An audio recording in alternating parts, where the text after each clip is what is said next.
Olá, professores e professoras, bem-vindos a mais um programa Acervo. E hoje nós vamos falar de episódios que definem o seu, o meu tempo e determinam a história. Nós vamos falar sobre um desses momentos em especial, a Segunda Grande Guerra Mundial. No documentário eles filmaram a guerra em cores, a guerra no Pacífico.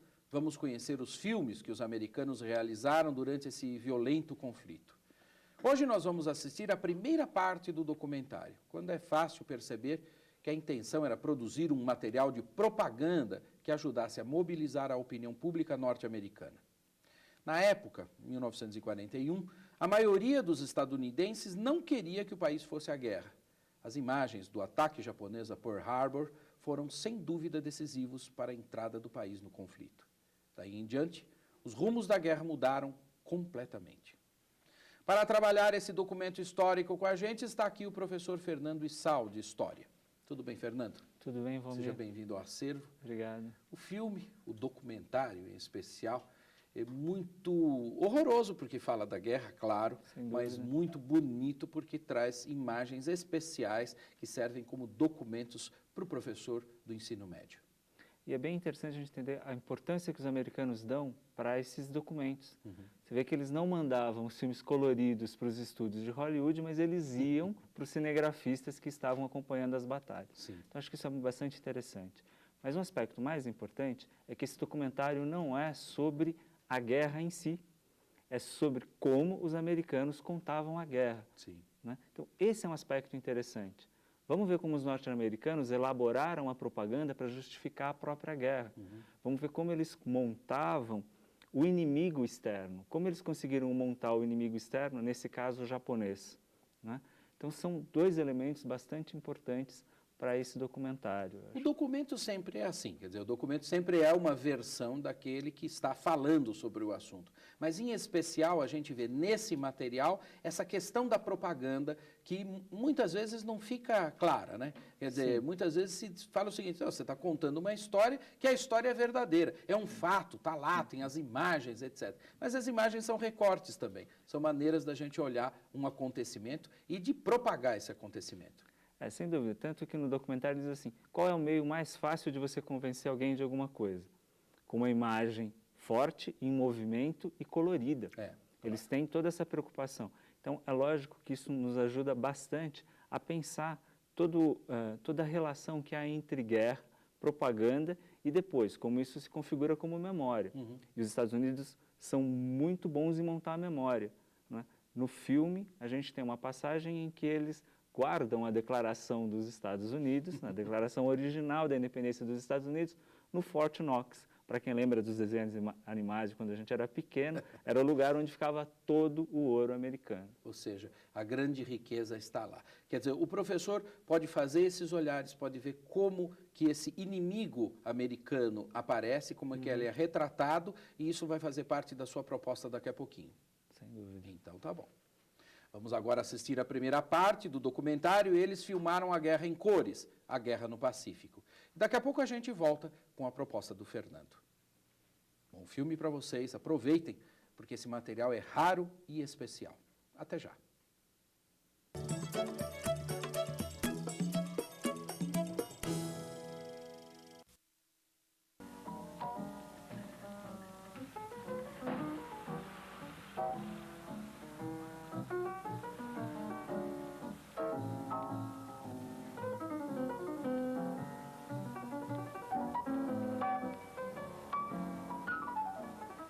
Em 1943, o mundo estava em guerra. Os Estados Unidos lutavam no Pacífico. Diferente dos europeus, os americanos nunca haviam enfrentado fome ou bombas. Para eles, a guerra estava distante. Numa manobra para encorajar civis a criticar menos e se sacrificar mais, o presidente Roosevelt proibiu a imprensa de mostrar fotos de cadáveres de americanos. Para mobilizar o país, ele queria expor imagens da vida cotidiana dos combatentes. Os cinegrafistas receberam a tarefa de capturar as imagens de tudo o que testemunhavam no maior palco de guerra do mundo, o Oceano Pacífico.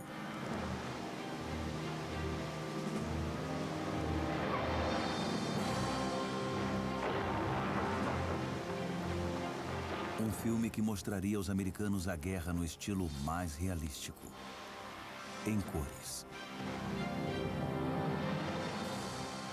Numa distribuição DAC. Eles filmaram a guerra em cores. A Guerra no Pacífico, parte 1. Versão brasileira. Áudio News, Rio.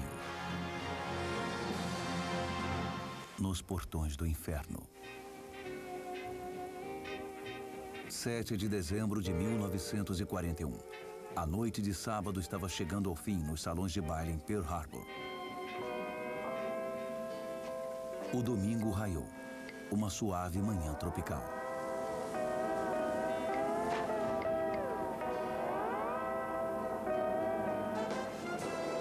Pearl Harbor, 1941.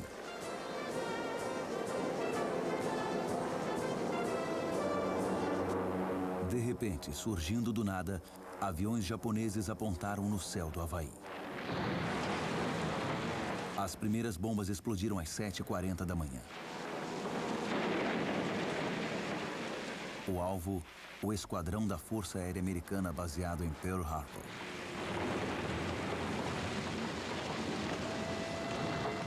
Mais de 100 bombardeiros japoneses destruíram pistas, a base e 7 navios. No dia seguinte, os Estados Unidos declararam guerra ao Japão.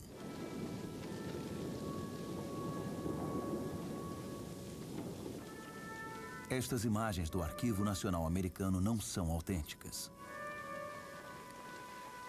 Elas são obra de um dos maiores cinegrafistas de Hollywood, John Ford. Ele foi convocado pela Marinha para recriar em sigilo absoluto o ataque japonês. Para as cenas de bombardeio e destruição dos navios de guerra, ele teve que utilizar modelos. Mas ficção e realidade não combinaram bem. Parecia claramente falso. E quanto ao conteúdo, ficou tão grotescamente propagandístico que o chefe do Estado-Maior, General Marshall, preferiu tirar o filme de circulação.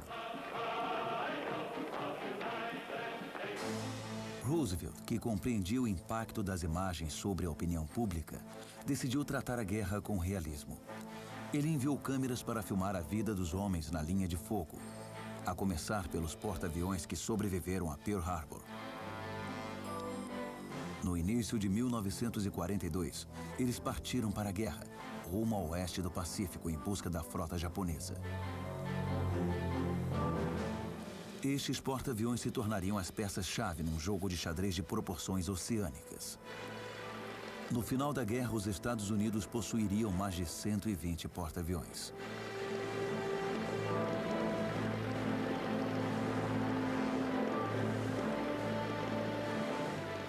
Um pesado porta-aviões leva a bordo 100 aviões, milhares de galões de gasolina, toneladas de bombas e uma tripulação de 3.000 homens.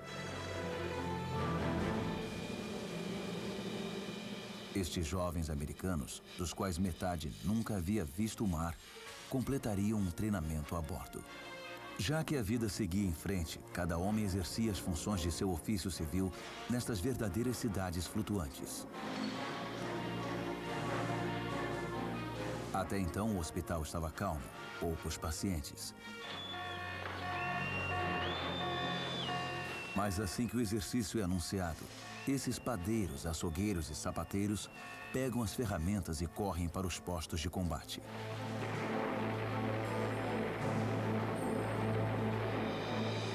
Esta multidão de fuzileiros navais servia a um pequeno número de pilotos da Marinha dos Estados Unidos. Eles praticavam pousos e decolagens incessantemente, numa tentativa de domar a curta, estreita e instável pista de voo. O coreógrafo deste balé aéreo era o oficial sinalizador de pouso. Qualquer detalhe ignorado por ele ou pelo piloto podia acabar em desastre.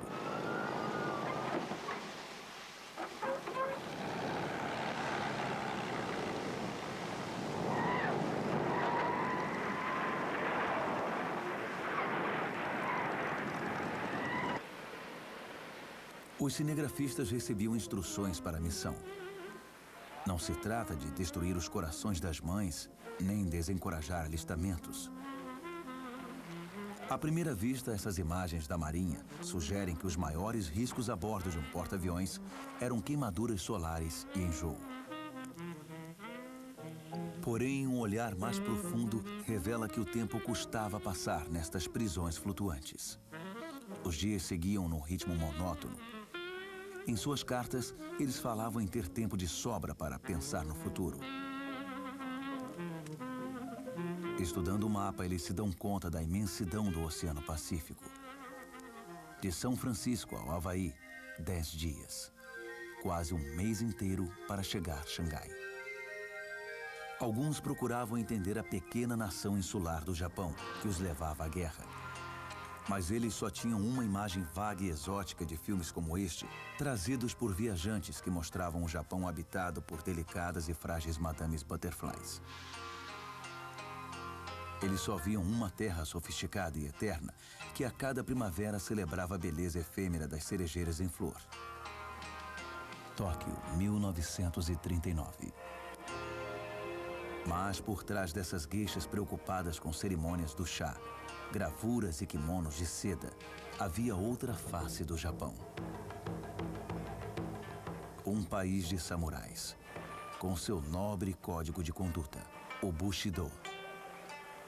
Na véspera da guerra, o Japão comemorou seu aniversário de 2.600 anos. Ao longo dos séculos, esses homens cultivaram uma tradição baseada na honra. Sem medo da morte, dispunham-se a sacrificar a própria vida por seu mestre. Eles eram os fiéis súditos do Mikado, o imperador descendente direto da deusa do sol. O Japão sempre considerou seus imperadores como deuses. Mas embora esse monarca divino ocupasse o trono, o verdadeiro poder ficava nas mãos da casta militar. Mesmo com tradições profundamente arraigadas no passado, em menos de 100 anos, o Japão transformou-se num país moderno. Por que não imitar o Ocidente? Perguntavam os líderes militares japoneses. Por que não criar um império colonial e trazer os recursos naturais que faltam no Japão? A vizinha China foi o primeiro alvo óbvio.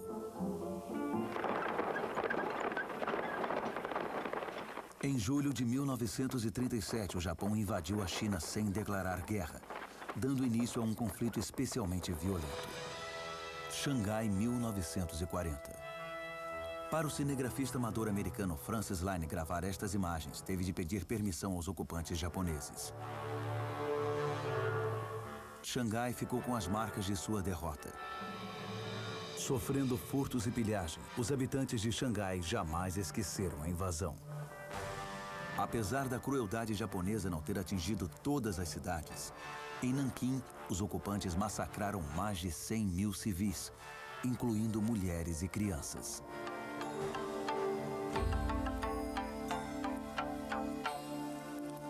Nessa época, Xangai era o centro financeiro e o maior porto da China. Uma cidade de aventuras e aventureiros, ela serviu de cenário para Tintin e o Lotus Azul. Os expatriados franceses, britânicos e americanos que viviam e trabalhavam em concessões internacionais começaram a fazer as malas. Até então, eles tinham sido poupados, mas Tóquio logo anunciou que daria fim à política de portas abertas aos estrangeiros. Os japoneses declararam que o motivo de invadir a China era libertar o mundo asiático da raça branca, um ataque direto às maiores potências mundiais. Washington, 1941. Em janeiro de 1941, os Estados Unidos celebraram a triunfante reeleição de seu presidente. Franklin D. Roosevelt prestou juramento para seu terceiro mandato. Percebendo o aumento da tensão no Extremo Oriente, o presidente americano se opôs às ações japonesas. Ele anunciou o embargo de petróleo ao Japão. Um golpe quase fatal para um país sem fontes de energia naturais próprias. A resposta dos japoneses a Roosevelt foi Pearl Harbor. Pearl Harbor, 1941. No dia seguinte ao ataque, os americanos estavam chocados com a dimensão do desastre. 7 navios afundados e mais de 2.000 americanos mortos. Roosevelt declarou guerra ao Japão. Mas seus conselheiros militares sabiam que não tinham condições de lançar um contra-ataque imediato bem-sucedido. Os Estados Unidos tiveram de conviver com sua impotência diante da expansão do inimigo pela Ásia.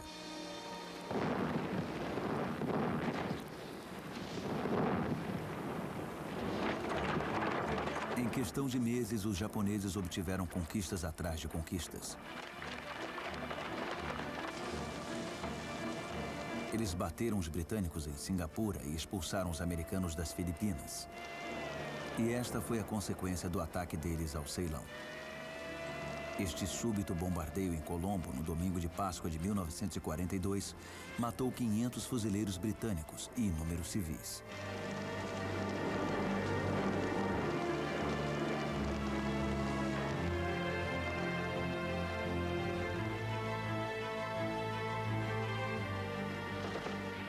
Aos povos sob seu governo colonial, Tóquio declarou que o Império Japonês traria a libertação do imperialismo estrangeiro.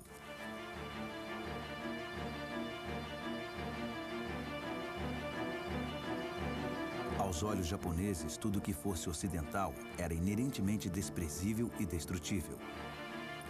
Mas por trás dessa declaração estava o verdadeiro intuito: apropriar-se dos ricos recursos de seus novos colonos.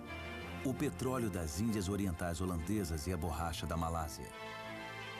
Com derrota atrás de derrota e as forças japonesas avançando implacavelmente pelo Pacífico, o moral americano despencava a cada dia.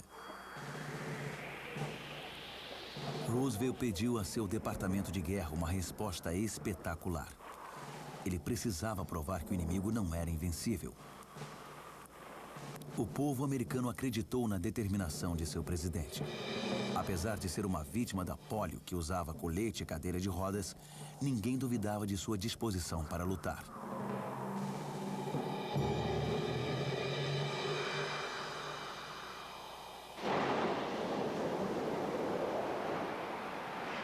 Os americanos consideraram que um ataque impactante contra o Japão seria capaz de abalar a opinião pública. Foi o tenente-coronel Jimmy Doolittle, o famoso as da Primeira Guerra e aviador civil, que ficou encarregado de bombardear Tóquio.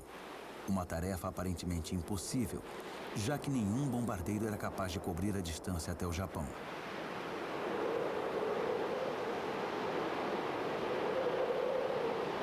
Mesmo assim, um porta-aviões e uma frota de 12 navios continuaram navegando a todo vapor a noroeste do Pacífico. O plano de Doolittle era usar o convés do USS Hornet para lançar bombardeiros B-25. Este avião de 15 toneladas não foi projetado para porta-aviões. Eles precisavam de pistas de 800 metros. Mas os pilotos de Doolittle haviam treinado especificamente para lidar com um convés de 200 metros.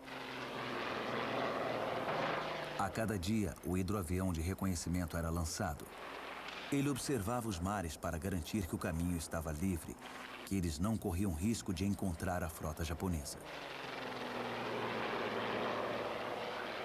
Com tão pouca distância, as chances de escapar da detecção das patrulhas japonesas eram pequenas. A frota teve de cruzar todo o Pacífico de leste a oeste. O USS Hornet precisou reabastecer no meio do caminho, já que os porta-aviões não levavam combustível suficiente para ir e voltar. Uma tempestade os assolou por vários dias. Em 17 de abril, foi decidido seguir com o reabastecimento, apesar dos mares turbulentos. No dia seguinte, o hidroavião de reconhecimento voltou com uma notícia perturbadora. 2 navios japoneses estavam se aproximando. Eles provavelmente haviam avistado a frota e tinham dado o alarme pelo rádio. Oceano Pacífico, 1942. Tóquio ainda estava distante, mas era tarde demais para retornar. Doolittle deu a ordem para voos de emergência imediatos. Ele foi o primeiro a decolar.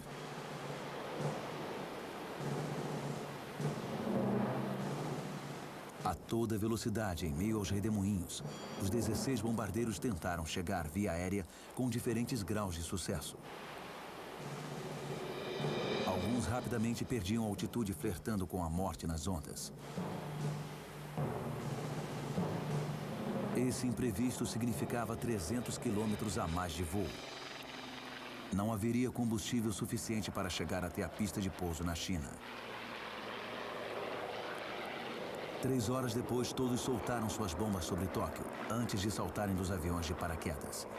4 pilotos capturados pelos japoneses foram decapitados. O bombardeio restaurou o moral dos americanos e serviu para lembrar que nenhum país estava imune a um ataque aéreo. A costa da Califórnia e suas fábricas de avião foram as primeiras a sentir-se ameaçadas. As autoridades locais mobilizaram as unidades de defesa civil. 6.000 mulheres foram convocadas para vigiar o céu. A mídia também teve seu papel, omitindo boletins de clima e qualquer outra fonte que pudesse fornecer informações importantes ao inimigo. 3 milhões de cidadãos americanos tornaram-se voluntários da Cruz Vermelha. Eles colhiam doações de sangue e preparavam curativos na expectativa dos primeiros ataques aéreos. Em Washington, o governo construiu abrigos, instalou sirenes em edifícios e ordenou blackouts, deixando os civis responsáveis por camuflar suas fontes de luz. Eles eram aconselhados a estocar areia para o caso de bombas incendiárias. O Arquivo Nacional Americano até mesmo guardou a Declaração de Independência original num cofre blindado em Fort Knox. Washington, 1942. Cupons foram distribuídos quando os estoques de alimentos começaram a acabar. Qualquer item necessário ao exército logo era reduzido dos estoques. Nas estradas havia um limite de velocidade emergencial de 55 km por hora. A velocidade da vitória. Isso poupava gasolina e pneus para os militares, enquanto os civis tinham de passar um mês com menos de um tanque.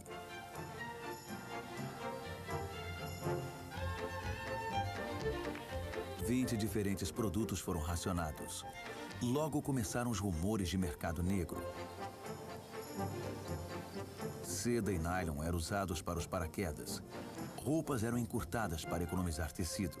Os cigarros tornaram-se raros, assim como os estoques de filmes. O Kodachrome era reservado para os cinegrafistas militares no Pacífico, como John Ford em Midway. Na guerra marítima e aérea, ainda mais eficientes do que os porta-aviões, eram as bases insulares. Elas não afundavam e, portanto, eram cobiçadas pelos dois lados. Foi esse o caso de Midway, um atol que, como o nome sugere, fica situado bem no meio entre a Ásia e a América, permitindo que um único país controlasse o coração do Pacífico. No final da primavera de 42, os hidroaviões baseados em Midway executavam contínuas missões de reconhecimento. Os americanos estavam convencidos de um iminente ataque japonês.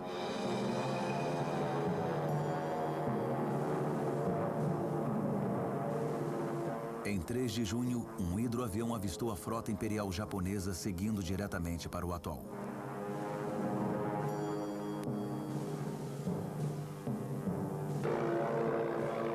De repente, 108 aviões dos porta-aviões japoneses invadiram o céu de Midway e começaram a lançar suas cargas de bombas.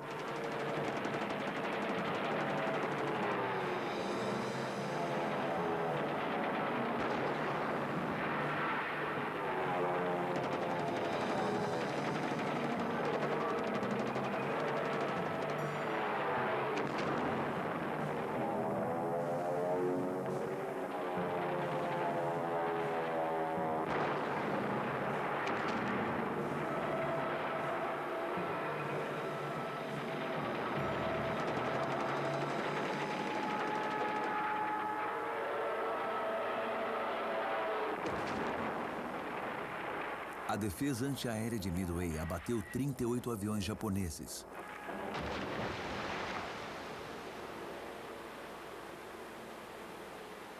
Mas o que o almirantado japonês não sabia era que os americanos haviam preparado uma armadilha. Eles tinham decifrado o código secreto japonês e sabiam de todos os seus planos. Conhecendo de antemão cada movimento da frota japonesa, os americanos ficaram aguardando além do horizonte, prontos para atacar. Quando os desavisados japoneses se aproximaram de Midway, os porta-aviões americanos lançaram seus aviões e atacaram a frota imperial.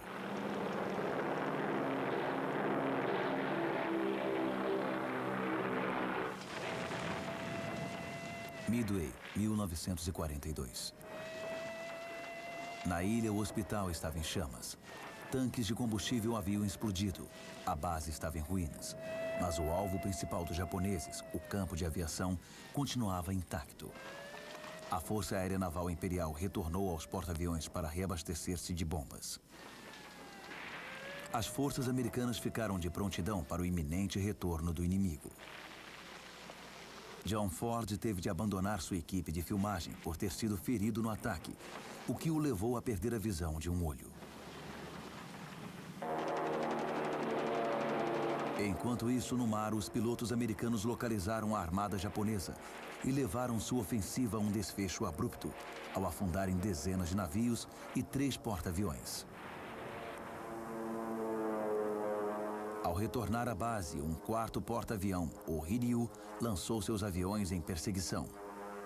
Eles acharam a frota americana e atacaram, na esperança de fazer a balança pesar novamente a seu favor.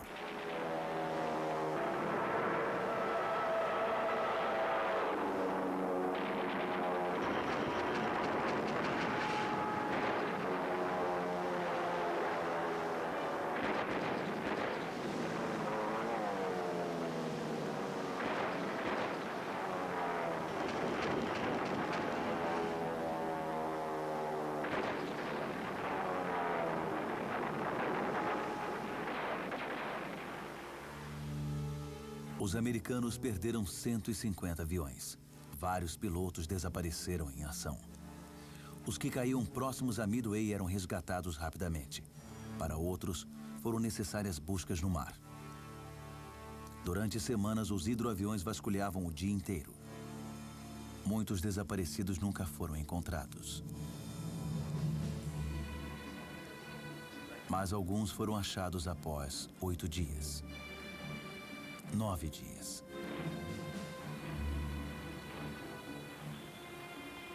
11 dias no caso deste. E incríveis 13 dias para este aqui.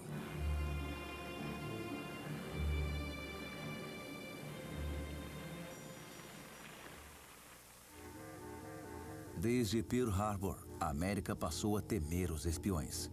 O inimigo interno, o Quinta Coluna. Os traidores óbvios ficavam à distância.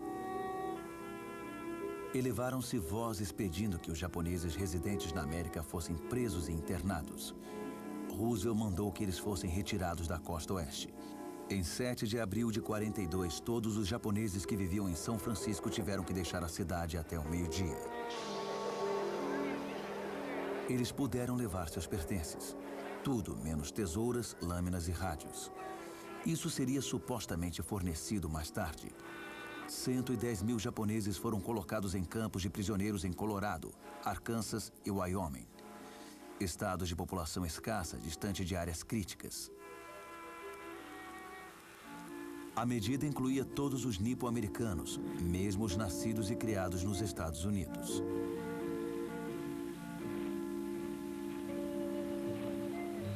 O congressista do Mississippi, John Hecklin, declarou: "Uma vez japonês, sempre japonês. É tão impossível regenerar um japonês quanto reverter as leis da natureza."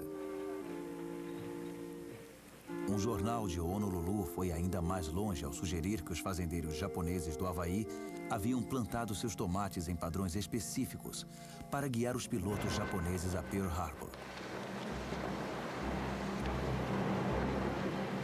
No final do verão de 42, jovens recrutas foram treinados no Pacífico.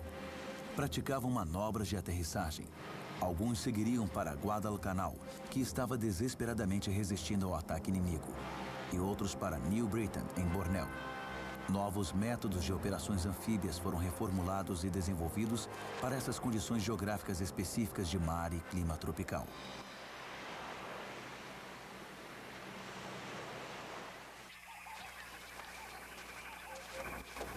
A selva é um ambiente naturalmente hostil. local ideal para emboscadas.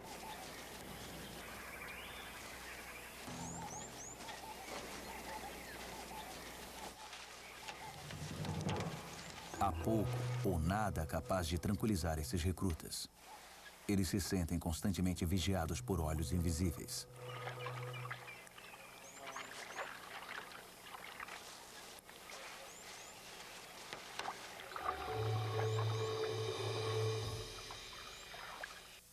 Eles usam cães para revelar os franco-atiradores japoneses camuflados nas árvores.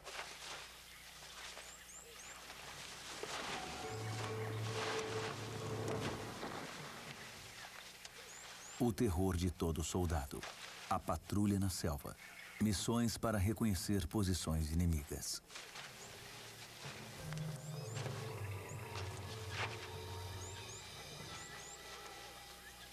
A tensão é extenuante. O menor ruído de animal ou som de uma árvore morta caindo deixa os nervos à flor da pele. Os soldados novatos reagem, lançando granadas aleatoriamente.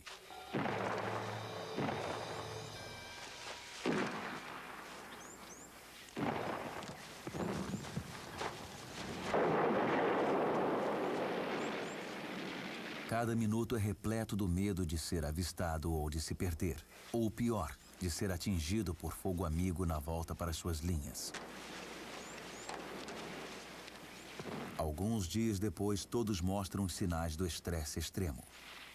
Noites sem dormir e desinteria os esgotaram. A malária faz mais vítimas do que os japoneses. Pittsburgh, 1943. No inverno de 43, as tempestades de neve paralisaram o leste dos Estados Unidos. Mais produtos foram racionados. Terças e sextas tornaram-se os dias sem carne. As notícias nos jornais não eram mais confortadoras. A ofensiva americana havia diminuído. A Marinha não tinha navios suficientes para levar suprimentos às tropas no Pacífico Sul. Aqueles que diziam que a guerra seria rápida, logo se viram obrigados a mudar de opinião. Mas em Washington, Roosevelt permanecia confiante. No Departamento de Guerra, o general MacArthur prometeu ao presidente que retomaria as Filipinas. O almirante Nimitz garantiu que conquistaria os arquipélagos que impediam a rota para o Japão. Casablanca, 1943. Na Conferência de Casablanca, Roosevelt revelou os planos de seu departamento de guerra para Churchill. Ele o convenceu a aprovar a busca de uma rendição incondicional de Japão e Alemanha. Nenhuma negociação seria possível. Os soldados americanos perceberam que teriam de abrir caminho para Tóquio.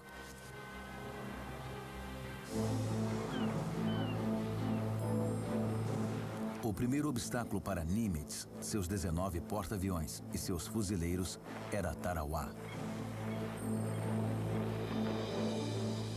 Tarawa era um pequeno atol, apenas com uma pista de voo.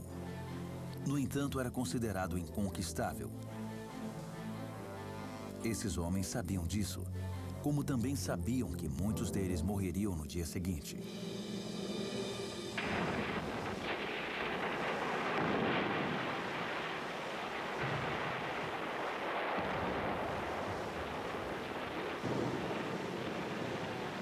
O Departamento de Guerra, interessado em informações visuais sobre o ataque, mandou a Marinha levar cinegrafistas a bordo da barcaça de desembarque.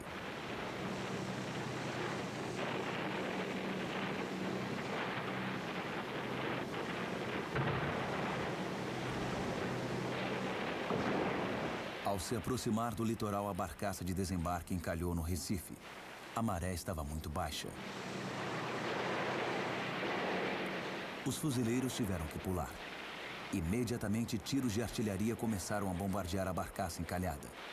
Entre os que tentaram nadar até a praia, poucos conseguiram.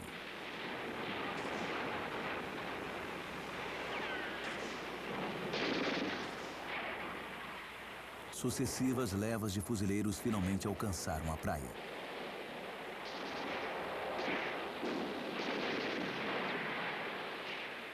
e conseguiram estabelecer uma cabeça de praia. Entrincheirados, os japoneses ofereceram grande resistência. Ataque seguido de ataque, mas sem resultado. Para conseguir filmar o combate, os câmeras estavam na linha de frente. Seu relato visual previa a terrível violência que estava por vir no Pacífico.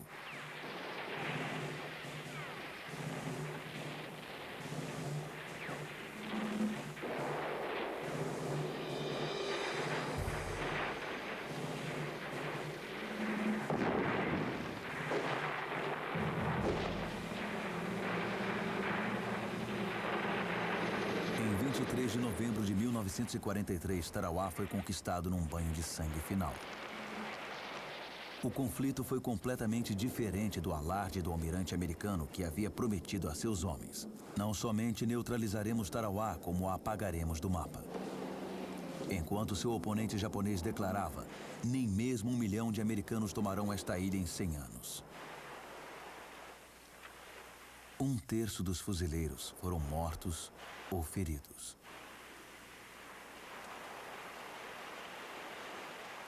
Para o povo americano foi difícil tolerar essas cenas de massacre. Até Tarawa, ele havia sido poupado das imagens mais chocantes. Mas o pior estava por vir. Em poucos meses não haveria nem sequer tempo de enterrar os mortos. Um trator simplesmente os cobria com terra. Após tantas cenas de glória, agora o cinema mostrava pela primeira vez a verdadeira face da guerra.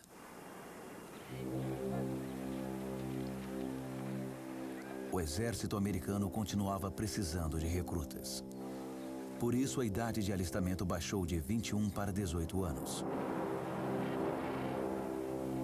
Com os homens sendo convocados, a mão de obra rapidamente ficou reduzida.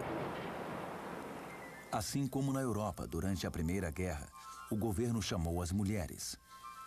Campanhas publicitárias logo foram lançadas para fazê-las deixar seus lares. Não podemos vencer sem elas, afirmavam os cartazes.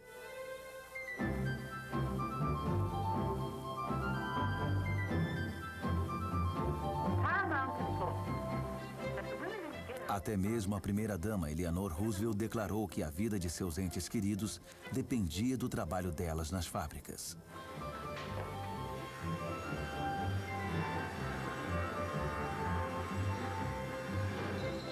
Para calar alguns opositores que alegavam que trabalhando fora as mulheres se tornariam muito masculinas, a Boeing providenciou cabeleireiros, vestimentas, aulas de maquiagem e etiqueta para que as mulheres mantivessem seu QF, ou coeficiente de feminilidade. As revistas femininas garantiam às leitoras que fazer uma bomba era tão fácil quanto fazer bolo de carne. Montar uma escotilha era tão simples quanto um soufflé.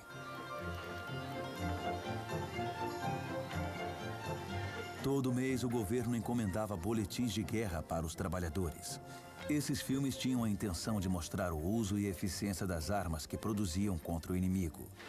Os patrões notavam que a produção aumentava significativamente após a exibição desses filmes. Em The Fighting Lady, os trabalhadores da fábrica Grumman veem suas mais recentes contribuições para o esforço de guerra nos céus das Ilhas Marianas, o Hellcat. Esses pilotos fazem o último voo de treinamento antes do batismo de fogo. Na véspera do combate, eles tentam distrair a cabeça. Para passar o tempo, escrevem para a família, só por precaução. Na manhã do ataque, todos devem lavar-se por completo para reduzir o risco de infecção, caso sejam feridos. O objetivo, Ilha Marcos, um atol altamente fortificado mantido pelos japoneses. Aviões torpedeiros vindos da ilha eram uma constante ameaça aos porta-aviões americanos. Os esquadrões deveriam destruir seus aviões e campos de aviação. Pacífico, 1944.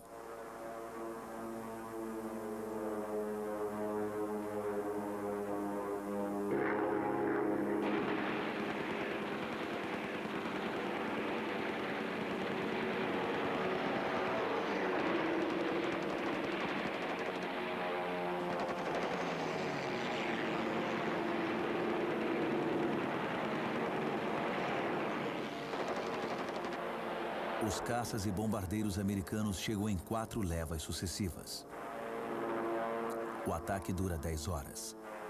A defesa antiaérea japonesa consegue derrubar 2 Hellcats. Ao retornarem para os porta-aviões, os esquadrões surpreenderam um hidroavião japonês se afastando do navio patrulha USS Emily. Os pilotos receberam ordem para abatê-lo antes que ele pudesse informar a Tóquio a posição da frota americana.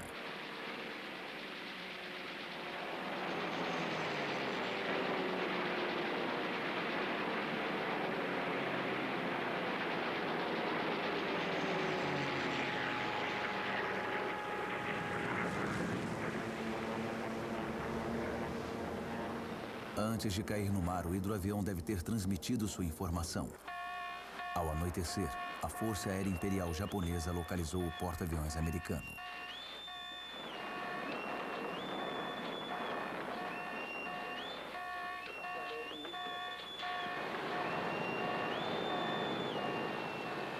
Na pista de voo, os aviões carregados de combustível e bombas são alvos dos pilotos japoneses.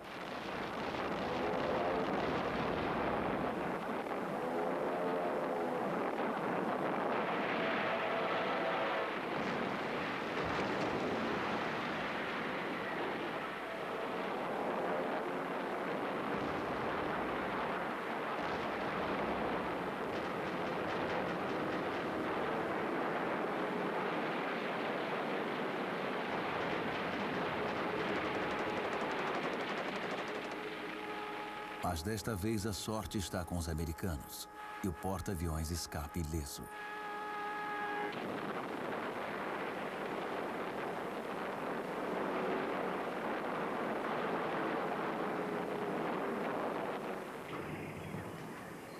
Ainda mais expostos do que a marinha estavam os fuzileiros. Apenas poucos metros de selva os separavam dos japoneses. Eles conviviam com o calor e a umidade que contaminava tudo com um fedor insuportável. Roupas, barracas, couro, tudo apodrecia. Pior ainda eram os cadáveres dos companheiros que eles não tinham tempo de enterrar. Alimentar e armar esses homens exigia uma logística sobre-humana. As linhas de comunicação eram tão longas na imensidão do Pacífico que, para cada combatente, eram necessários outros 18 de apoio.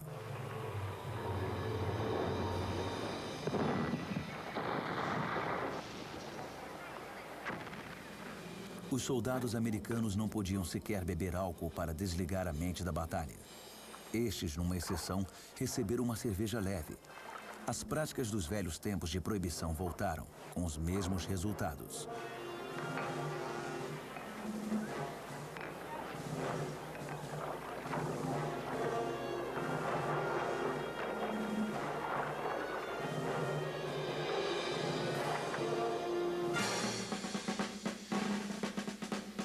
Durante a Primeira Guerra, o exército americano alistou mulheres nas corporações médicas nas linhas de retaguarda. Desta vez, as enfermeiras seriam levadas para o front. Elas passaram por testes para examinar suas reações durante um ataque e a convicção de sua vontade de participar. Elas logo calaram aqueles que afirmaram que elas fugiriam ao ouvir o primeiro disparo. No entanto, foi só em 43 que a primeira médica teve permissão de tratar soldados feridos. O povo americano tinha uma imagem negativa dessas mulheres, que eram consideradas excessivamente masculinas, ou pelo contrário, magras demais. Foram tantos os rumores espalhados sobre o mau comportamento dessas mulheres uniformizadas que o governo chegou a investigar para ter certeza de que não era uma campanha de desinformação lançada pelo inimigo. Um dos últimos serviços a admitir mulheres foi a Força Aérea Naval. Para ser piloto, a seleção era difícil. Na escola de aviação só para mulheres de Avenger Field, no Texas, menos de 10% das candidatas eram aceitas. Os toques finais do treinamento eram feitos em um simulador de voo antes que elas voassem de fato. A maior contribuição delas para o esforço de guerra era entregar aviões para as Forças Armadas. Elas os retiravam diretamente das fábricas e os levavam até as bases aéreas. Outras missões, porém, eram mais arriscadas. Aqui podemos vê-las agindo como alvos para treinamento de tiro.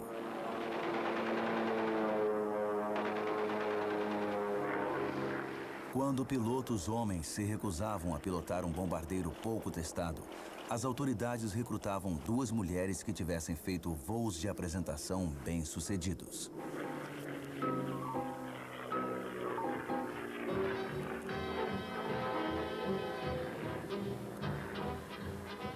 Em 6 de junho de 1944, no Texas, essas mulheres pilotos e mais 130 milhões de outros americanos saudaram um pouso bem-sucedido dos aliados nas praias da Normandia. Uma semana depois, o rádio informava que do outro lado do mundo, outro pouso estava acontecendo, em Saipan, nas Ilhas Marianas. De Saipan, os bombardeiros americanos poderiam chegar ao Japão. Estas imagens mostram o poder militar americano. A América estava agora em posição de lançar 2 armadas, uma no Atlântico e outra no Pacífico.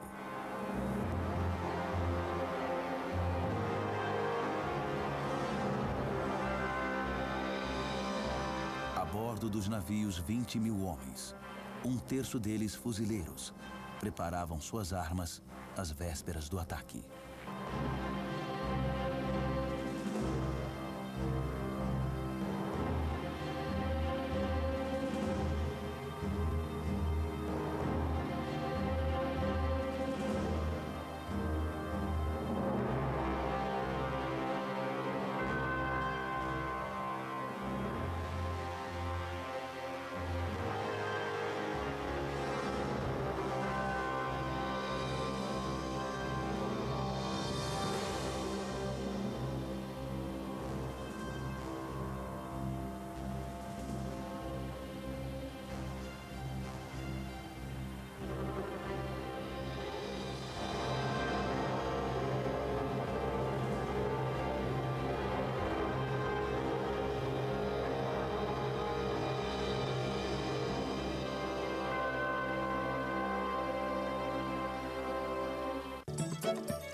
Estamos de volta com o programa Acervo e agora vamos conhecer a proposta de trabalho que o professor de História, Fernando Issal, criou com a primeira parte do documentário Eles Filmaram a Guerra em Cores, a Guerra no Pacífico.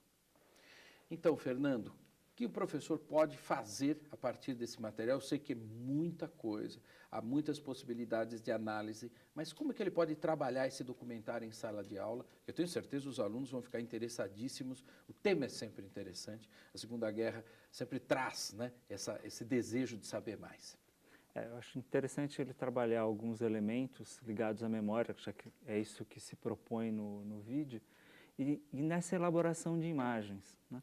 Como um lipodescendente, a gente até olha de um jeito um pouco diferente, claro, né? Por mais que tentamos uma isenção, sempre aparece isso, o fato de conhecermos pessoas que estão ligadas a isso de alguma maneira. Sim. Bom, então, o que eu proporia? Primeiro, vamos passar o vídeo, vamos fazer os alunos assistirem o vídeo tranquilamente, depois tentar montar com eles quais são os elementos dessa primeira parte que constroem a imagem dos japoneses. Isso é interessante, vamos trabalhar com a montagem de imagem. Que imagem os americanos queriam passar dos japoneses para que os próprios norte-americanos entrassem em guerra. Então vamos lá. São 2 elementos principais. Primeiro, a imagem exótica. É alguma coisa que eles não sabem direito o que é. Sim. São as geishas, as madames butterflies, como se diz no vídeo, e são os samurais, aqueles guerreiros que usam a espada de uma maneira outra e que não têm medo de morrer pelo imperador deles. Então já estabelece uma coisa que é diferente. Além disso, tem um outro dado interessante que, além deles serem japoneses, deles serem diferentes, eles podem estar nos Estados Unidos tentando trair o próprio país que os recebeu. Então, daí, para mostrar que eles são maus, o que a gente faz? A gente isola todo mundo. A gente trata bem, deixa direitinho, mostra dando a comida, alimento Isso. e tal, tá todo mundo bem resguardado. Na verdade, nós estamos querendo protegê-los, é um pouco isso, né? Isso, para ninguém judiar deles, que é um termo que vem também do que se fazia com os judeus na Segunda Guerra Mundial. Sim. A gente protege eles, deles mesmos, dos outros e do que pode acontecer com os Estados Unidos na guerra. Então, isso parece bastante importante. Só que isso é uma coisa que aconteceu em vários outros lugares. É interessante, professor, perceber que aconteceu no Brasil também. Mas sem me perder, vamos voltar lá. Qual é essa imagem dos japoneses que eles estão montando? Eles são traiçoeiros. Então, eles têm que ser segregados, eles têm que estar no seu canto deles. Isso justifica que eu vá à guerra contra eles. Claro. Eles são umas pessoas não muito confiáveis. E essa é uma elaboração interessante que faz esse vídeo. Sim. Além disso, esse vídeo toca num ponto importante, que é como chamar a população para comprar os esforços de uma economia em guerra, numa economia de guerra, como muitos usam. Então, esses são elementos interessantes para a gente começar o trabalho com o professor. O que mais, além desse documentário, o professor pode usar na sala de aula para desenvolver essa proposta? Por exemplo, o ponto de vista norte-americano é muito bem colocado por aí. Perfeito. Vamos ver se a gente consegue um ponto de vista dos japoneses e daí talvez utilizar o filme do Clint Eastwood, que é um cineasta norte-americano, mas que conta bem o ponto de vista dos combatentes japoneses, que é o Cartas de Iwo Jima, sim. não é? Que é um filme muito interessante. E daí você tem dois pontos de vista. Esses dois pontos de vista num encontro de civilizações que gera uma guerra. Certo. É um encontro que é um confronto também. Né? E do qual nós, brasileiros, participamos de alguma forma. O Brasil entra na guerra, um pouco atrasado, mas entra, e entra do lado dos aliados, não do eixo. Não entra do lado do Japão, da Itália e da Alemanha, entra no contrário. O que isso gera para os japoneses que estavam no Brasil é uma pesquisa interessante que pode decorrer desse nosso trabalho com o vídeo. Tem sites, você indica sites, tem sites que estão aparecendo aí na tela agora, que dizem um pouquinho, que dão uma pista para o professor trabalhar. Que mais, além do filme, ele pode trabalhar em sala de aula, Fernando? A partir desse levantamento do filme, ele pode ir para uma pesquisa, junto com os alunos, nesses sites. Né? Existe algum material no Brasil que é pequeno, utilizando uma linguagem que é muito própria dos japoneses, que é o mangá. A gente que os alunos também gostam muito, né? Esse daí é o Banzai. Isso, é um mangá que fala sobre a imigração japonesa, né? Aqui para o Brasil. Então, ele é bastante interessante porque ele traz os japoneses falando do que aconteceu com eles por aqui, ou os nipo-descendentes, melhor dizendo, né? E eu tenho também um muito parecido sobre a história do Japão. Não são muito fáceis de encontrar, quem mora em São Paulo ou numa grande região pode encontrar, senão a gente tem alguns sites que dão algumas dicas interessantes sobre a história dos nipo-descendentes. E como fazer isso em forma de mangá? Como fazer isso em forma de mangá? Porque o mangá não é também. Um quadrinho comum, é um quadrinho que tem as suas especificidades. Né? Pois é, ele tem uma montagem um pouco diferente, ele tem algumas simplificações que facilitam a montagem de uma história em quadrinho, que pode ser interessante para a gente usar numa sala de aula. E tem aluno que vai adorar fazer isso, principalmente fazendo o cruzamento entre o material do documentário, o filme do Clint Eastwood e também esse material de mangás que tem aí disponível na internet. E a história que ele pode recolher em cada lugar, afinal de contas a gente teve uma imigração japonesa bem grande, bem forte no Brasil e muito presente, muito querida nos tempos atuais. Muito obrigado pela sua proposta, adorei, tenho certeza que o professor vai fazer. Mais detalhes e informações sobre a proposta do Fernando vocês encontram na ficha de atividades que ele escreveu e colocou para vocês no site da TV Escola. O endereço está aí na tela. No site, vocês também encontram o documentário Eles Filmaram a Guerra em Cores, a Guerra no Pacífico. E encontram completíssimo, primeira e segunda parte. Não deixem de assistir, como vocês perceberam, esse material é precioso. Infelizmente, nosso tempo acabou. Obrigado, Fernando, mais uma vez, pela sua proposta. E obrigado a todos vocês que todos os dias constroem e melhoram a história da educação brasileira e também melhoram a paz, recuperando esses episódios que foram guerra e que hoje nos ensinam a não cometer esse erro novamente. Espero por vocês no próximo programa e continuem na TV Escola, o canal da educação, da paz e da construção em conjunto. Um grande abraço para todo mundo e até breve.